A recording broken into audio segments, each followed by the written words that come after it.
We can't imagine what life was like hundreds of years ago. People were constantly fighting for land, money, and power. It was a dog-eat-dog world, and there were many jobs that people had to do back then that we would never want to do. In today's video, we're going to look at some of the most gruesome jobs in history.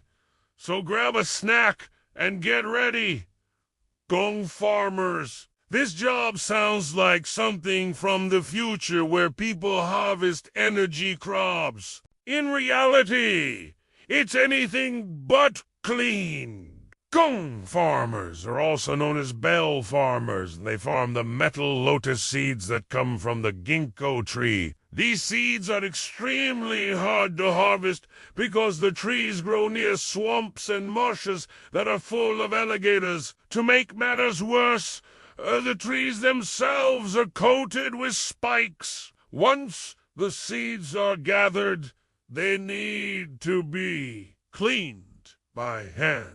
This means that Gong Farmers have to remove the outer shell while wearing thick gloves. If they don't wear gloves, their hands will be covered with sores, and they could even go blind. You might think this job is no longer around, but you'd be wrong. Today, only 30 people in the world still farm the ginkgo nuts. So if you ever see one, ask a farmer how it's done. Torturers. Being a torturer is definitely not a job for the faint of heart. Torturers are responsible for extracting confessions or punishing someone for their beliefs or alleged crimes. They use different methods to inflict pain on people, including physical and psychological torture. Depending on who you believe, torture has been around for over 6,000 years. Dating all the way back to ancient civilizations like the Egyptians and Babylonians. During the Spanish Inquisition, torturers were well respected because they could extract confessions out of people. One of the more infamous torturers was Amon Sandoval. He worked for the Spanish Inquisition during the 1400s, and he developed his own form of torture. He used a device called a which consisted of 2 boards with spikes.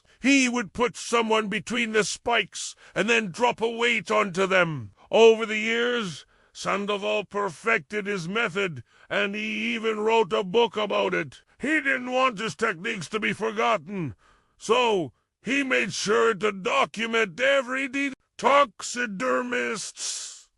Taxidermy is the process of preserving a dead animal skin and then stuffing it with straw or sawdust, so it looks like the animal is alive. Even though it may not be a popular job today, it was very important in the past. Back then, people kept stuffed animals for many reasons. Some people thought it was a good way to remember a pet that had died. Others saw it as a challenge to show off their skills. And some just liked the idea of having a fake animal to hunt. But for taxidermists, the job wasn't as fun. They had to work with dead animals that sometimes had diseases. This meant they were exposed to things that could make them sick. Plus, the materials they used weren't always the best. They used arsenic and other chemicals to preserve the skin. They also used sawdust and straw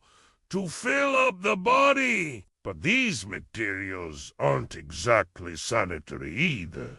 Still, people wanted their stuffed animals to look perfect, so taxidermists had to take great care when they worked. Mistakes could ruin an entire project. Even though taxidermy isn't a common job anymore, there are still people who do it. Maybe you'll see a stuffed animal that looks so real.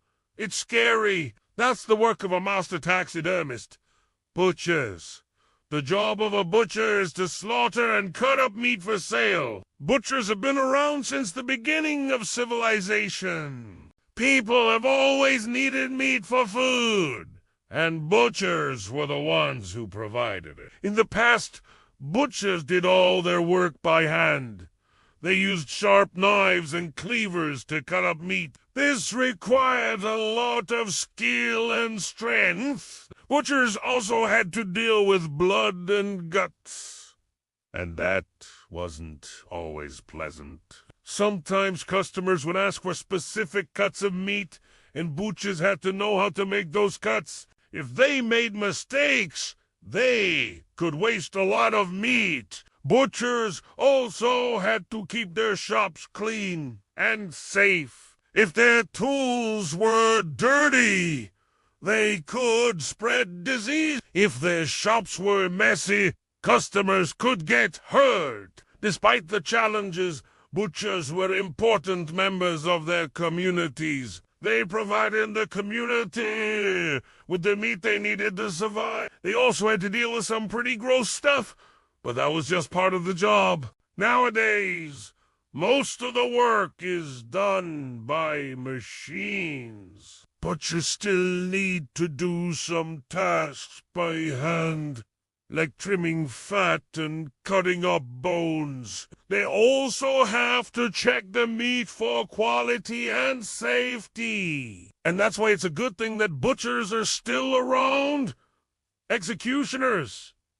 The job of an executioner wasn't easy. In the past, executioners were the ones who carried out punishments like beheadings and hanging. They were responsible for making sure that the punishment was carried out quickly and effectively. Executioners had to be strong and skilled in order to do their job correctly. They also had to be able to stay calm under pressure. It wasn't uncommon for crowds of people to gather around and watch executions, and the executioner had to be able to focus on the task at hand, despite the noise and commotion.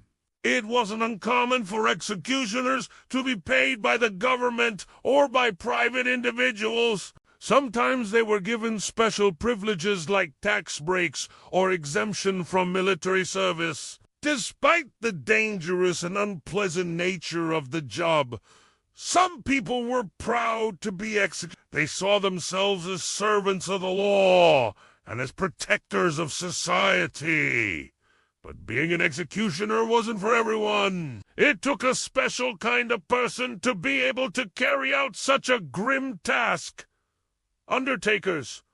Undertakers are the ones who take care of the bodies of people who have died. Their job is to prepare their bodies for burial or cremation, and to handle all the arrangements for the funeral. Undertakers have to be able to work with grieving families and to help them through the difficult process of planning a funeral. They also have to be able to handle the physical tasks involved in preparing a body for burial or cremation. Undertakers have to be able to work with heavy equipment and to follow strict safety procedures. They also have to be able to keep their emotions in check when dealing with grieving families. Undertakers are essential members of the funeral industry, and they play an important role in helping families say goodbye to their loved ones. They are often the ones who families turn to for support and guidance during a difficult time. Undertakers have to be compassionate and understanding. And they must be able to handle the physical and emotional demands of the job. Grave diggers. Grave diggers have a tough job. They're responsible for digging the holes that coffins go into before they're buried. That means they're often working in bad weather and they have to deal with heavy equipment.